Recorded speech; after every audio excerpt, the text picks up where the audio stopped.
Hi friends, today I thought we would tackle the whole mother-in-law thing. Let's talk about how to deal with mother-in-law issues. I am going to come at mother-in-law issues from a place of joy. I'm sorry, but I am, because I think it's just an awesome opportunity to love our mother-in-laws and also learn how to be a great daughter-in-law. So let's jump into all this. A lot of time there can be real friction with daughter-in-laws and mother-in-laws. And I myself, praise God, have had a wonderful experience being a daughter-in-law. And all of that started back when I was dating my husband some 31 years ago. We started dating late summer, and by Christmas time, they gave me a little gift, and it was an ornament.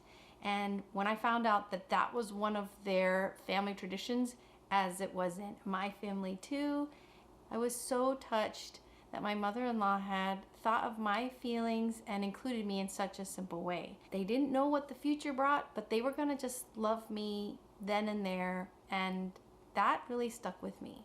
It's really popular to make the mother-in-law the bad guy.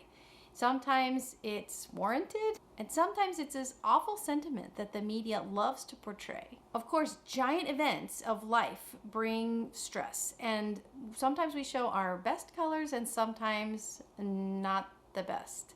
So getting married, a new baby coming, moving to a new home, those are times that kind of highlight stress for yourself, but also for the people around you, and that'll include your mother-in-law. So like I said, when we were dating, my husband's mom was so kind to me. She was very generous to include me in invitations to things with their family or dinners. Just always made me feel welcomed and always had a kind word. Like she'd mention, oh, I really love your blouse today. That really looks pretty with your hair. Or I like how you pulled your hair back today.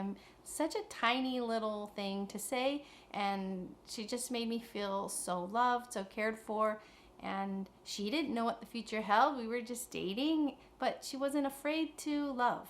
So I think she really masters that key to success of being a mother-in-law, and I feel very loved by her even to this day. I have over here my prime example of mother-in-laws. These are two very special people to me. I keep this picture right at my bedside because in life you have people who love you so much you are completely sure of it, and it's an unconditional love, and it's just warms my heart to imagine them together in heaven. These are my two grandmothers. This is Mary, and this is Aurora. Grandma and Abuela. So these two, this was taken back in 1999. They were at my parents' house. This is them. This is a picture of their relationship. Mother-in-laws and friends. Neither of them spoke each other's language. She spoke Spanish and Portuguese and a little bit of English, and she spoke English and Italian as well. But that combination, they never had trouble communicating, and they always listened and always spoke to each other. It was a pretty special relationship they had, and the love that they both were able to shower on our family was something extraordinary, something very unique. What's really amazing is these two mastered the art of being mother-in-laws. So as immigrants, and then second generation or so immigrants as well, they were here with their families, and their children, their daughters, their sons married and moved and had families and careers. And as a daughter of an Air Force colonel, we moved a lot. And so every 2, 3, 4 years, we were moving somewhere new. And as a child in the home with phone calls and visits and stuff, I never heard once as a child or teen any argument from either of them about, you're going to be another state away, you're going to be on the other side of the country, you're going to move to another country and be gone for 3 years. Never a guilt trip for their own behalf, or even laying on guilt about, well, we'll never see, what about our grandchildren, we're not going to see them. I never heard that as a child, and I really think that speaks to my parents, the way they were raising us, but also they must have been receiving lots of love from these two. I only heard them ever ask, hey, tell me about this part. Tell me about the countryside. Tell me about the food you're eating and the places you're going. And tell me about what's going on with the children. And when we'd get on the phone or we'd write them a letter, they would just do that amazing art that so many of us have to remember how to do. They just listened so well. And they would get our pictures of soccer games and things like that. And they were just always so excited for us. And they would come and visit us. And we would just spend time, and they would lavishly cook and feed us and snuggle in with us. Those are my memories of these two. And I wanted to emulate them. They would come, they would visit, and with all of the good memories and playing cards and eating yummy food, there would be time for them to go home or time for us to leave. And there would be the most tearful, heart-wrenching goodbyes that I can still remember. They were the kind of, they couldn't get a word out, but they would just look at like my mom or look at my dad and just hug them so close. But they weren't these guilt-ridden goodbyes. They were cries of my heart is so full and aches, but they weren't, how could you do this cries? How could we be so far away cries? They were, they just loved us so much. I know a lot of people talk about the beginning time, the struggles during wedding planning and stuff like that. I think that maybe the hardest times are the moving away and what will the mother-in-law say? And we moved very far away from our family, and we received nothing but support, real kindness, real encouragement, and we're so grateful for that when we made our really big move across the country. And I did not anticipate that as I became a mother-in-law a couple years ago, that I would experience that or would have to know a really good way to walk through that time. I think if you've experienced struggles or speed bumps with your own mother-in-law or as a mom in general, I don't think anything can compare to the trial that is your child and their spouse moving away, and what that means for yourself and how are you going to show them the deep love that you have for them. In my first year of being a mother-in-law, I experienced those trials, which were huge blessings for my son and his wife and their family. They are living and breathing mission work as a family in a big city, and we couldn't be more honored to be their parents, and I couldn't be more honored to be her mother-in-law. It's been through this time that I found the Lord showed me that there are places in my heart that I could rejoice so fully, that could ache so deeply, and that I could be so at peace. There's 3 things that I learned about being a mother-in-law in my first couple years in this role, and I thought I would share them with you. First thing I learned was letting your child and their spouse make their own decisions. There's things that they come up with or decisions that they make or purchases that they make that maybe you don't understand or maybe you don't see the value of or maybe you don't even agree with, but those are their decisions. And I don't think it's possible to even understand what this means as mother-in-law until you become one. Because back when I was a bride and new mom, and even a few years ago, we've made some big decisions that now, as mother-in-law, I look back on and go, my gosh, what was my mother-in-law thinking? Was she like appalled when we made this choice? And with that first one comes the second one. And the second thing I've learned as a mother-in-law is listening. Listening is crucial. There might be stuff that you want to share as they're telling you what they're decided to do or where they're going or what's new with them. And if you can just listen, but if you're anything like me, you want to help. So you have things that maybe you've done in the past that didn't go so well in this situation, and you want to help. You want to impart some great knowledge that you have. Not the time. You just want to listen. Just listen. Take in all that they're sharing because they just want to share. If they ask you directly, you can share your advice. It's called unsolicited advice. Nobody wants it. The blathering of this and this happened when I did that, and this is what happened, so you don't want to do that and try it this way. No, that's unsolicited advice. If they ask you a question, then you answer. And the third big thing I learned as a mother-in-law is ask. If I'm visiting and we have newborn baby and we have little toddler and they're moving around and mom has just had baby, so mom is recovering, nursing's being established, all those wonderful things, ask. Ask. May I switch the loads of the laundry? Ask. Can I make a quick couple scrambled eggs for you or for the kids? Just ask, because it gives the opportunity for them to say, actually, I was up earlier. I made some food for them. They're doing great. Or their answer could be, yes, please. Yeah, that would be great. Do you mind switching the loads? Because as mother-in-law, again, we want to help. We've been there. We remember what those times were like. But this is her home. She is the queen of this castle. I am in her domain. I am in the place that they have carved out as family. They love me and I love them, but this is their home. And it's okay for me to help if I ask. Because going in and cleaning up a kitchen or cleaning out a fridge and doing laundry and folding it your way, in your mind, might seem kind and generous and humble and servanthood. But I'm telling you, you're running a huge risk in that sweet daughter-in-law or wonderful son-in-law feeling like you disapprove of the way they do things and you feel like it's on you to fix it. That's the last thing you want. It's not the reason you traveled to help and be with them. It's not the reason why you've given of yourself, you've changed your schedule and you're there with them. You wanted to come and help. In this situation, it's you coming to help. Just ask.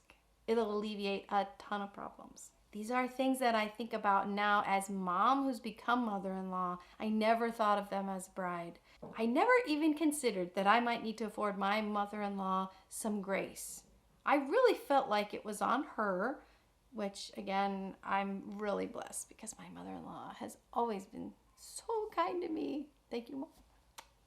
But I really felt like it was on her to welcome me into the family, to make sure that I felt comfortable in the family, to not step on my toes, and that this was some role that she's probably knows just how to do. And how wrong and awful is that?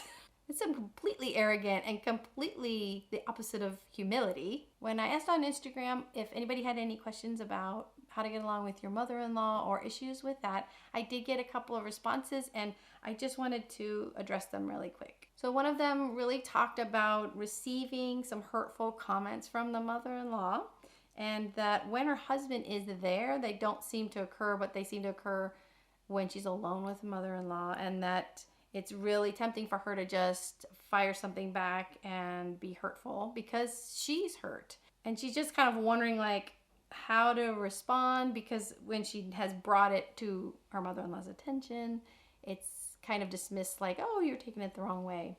And that might be what her mother-in-law feels, that, oh, you're just taking this the wrong way.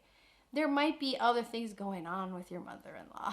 You gotta remember that we are all just children of God underneath this grown-up skin. So there is some stuff, and we all have our own old stuff that we need to pray through and forgive people for. And you may be doing a really awesome job at that. That's hard work to forgive others just because Jesus loves you and forgive them. But that increases your capacity to love them as well, because you've released them from holding on to bad words or hurts that they've done to you. You've released them. You've forgiven them. So now you can just ask God to bless them. But that doesn't mean necessarily your mother-in-law has walked that. So I would just keep her in your daily prayers, that God would bless her, that she would know how much she is loved by God, and that that love would soften her heart to you, but then also to others too, and that she could also forgive others, because then her capacity to love will increase as well. But I think a concrete thing as that's happening is, as you're hearing what she's saying, just start praying. You could just say, Lord bless her. I think silence, not in a cruel, vindictive way, can sometimes be helpful or powerful. One, it'll keep your mouth shut if you're about to say something just terrible to your mother-in-law, but also it allows her words to be heard. So if she's just letting you know about how you just diapered that baby so wrong, what do you want to do? Cut off the circulation to the baby's legs, you got that on too tight. And you're thinking, oh, I don't want this blowout to go all over the place. And your baby has survived all these months and is amazingly alive because your diapering skills are just fine. That's your internal, conversation. But if she's going and she's mentioning this diaper, you can just quietly look at her and just listen. And you can also just say, oh yeah, that's a good idea. That's a good idea. You don't have to change your behavior, but you've told her you hear her. You know that she loves your family. She's just trying to impart something, and it's coming obviously from somewhere, some hurt. Maybe she was judged as a new mom. But if you just keep responding without a negative attitude back, you're going to kill that awful situation with kindness. Your kindness, your humbleness, it will really change. It will change the situation. I love that your husband is supportive because I think that's crucial. As long as you guys are loving towards each other and can continue to pray for your mother-in-law, there's obviously some hurt there. So it's got to be something, some old hurt maybe. So just pray for her healing, and lean on your husband one of those days when it's really hard. Another question I had was about the wedding planning time and how do I prepare my heart for when my kids were getting married and all of that was coming down. Well, we're in that point again because our second oldest is getting married too this summer. So we're in that wedding planning now time as well.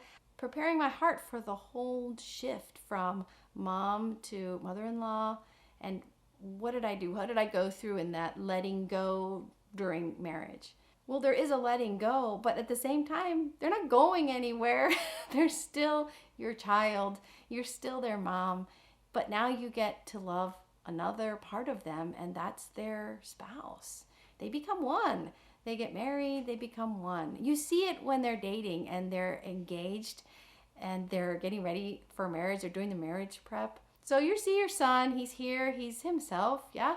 But when she's here, there's a different kind of smile. There's a different kind of laughter. There's a different kind of confidence and steadiness that they both exude because they're together. So it's pretty wonderful. And I'm just grateful for my new daughter-in-law and my son because I've had a little bit of time, a couple years now as mother-in-law. So I can apply those 3 principles that I've learned that seem to be so helpful in being a mother-in-law. On the flip side too, so my mom and my husband actually had a very good relationship from way back before we even dated. And she was an adult leader in our youth group. And my husband felt really confident in sharing what he was going through in high school with the other adult leaders and with my mom, and she would pray for him and his intentions. So back when we started dating and then became engaged, she was so happy. He was over the moon, and he felt real secure in that.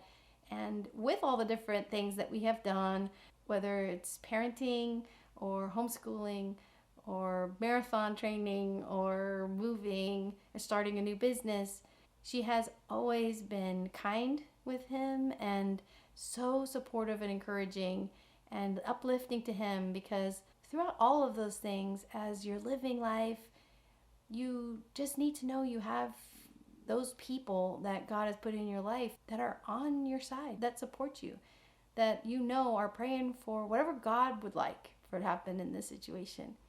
That's been his experience with my mom.